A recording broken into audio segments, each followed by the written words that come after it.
Anuradha Devi is preparing her family's fields that had turned into wasteland after they abandoned farming in the northern Himachal Pradesh state. We owned small patches of land that were scattered. Cattle used to eat up whatever we planted, so we stopped cultivating them. A year ago, she joined hands with owners of several adjoining fields to grow crops like chamomile. Farming on a larger area and planting herbs, flowers, and berries instead of traditional crops like wheat enabled her to earn $500. It made life easier. It was difficult to meet household expenses after we stopped farming. We could not even pay our children's fees. In India, the average size of farms has shrunk due to division of land as it passed down generations. Even the tiny fields farmers own are often not contiguous, making farming unviable.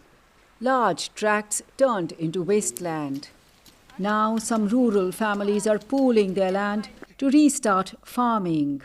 Sonu Rana and her husband Rajiv Chauhan are spearheading the community-led initiative.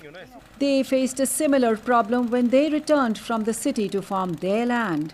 It was also scattered and had become degraded. We convinced 3 or 4 families who own land around us to plant lemongrass with us. We were able to sell it to companies making tea.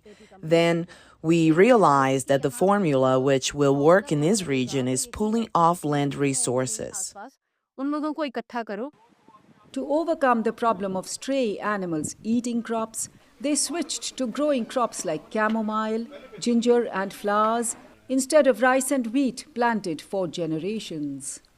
Nearly 24 families are following their example. The aim is to create village-level entrepreneurs in a region where it is acceptable for women to labor on their own land but not work outside the house. One of them is Rita Devi. We formed a group of 8 or 10 people and worked together to restore the land. It feels very good to see crops growing on our fields, and we also earn some money. Experts in wasteland development say the community-led farming model can give rural communities a boost. This will generate employment and stop people from going to cities to take up small jobs. It will reverse migration. Rana also helps the villagers market the crops. She says they have just modernized a generations-old practice. This is the way our grandparents used to farm. They used to help each other. We are working on the same model.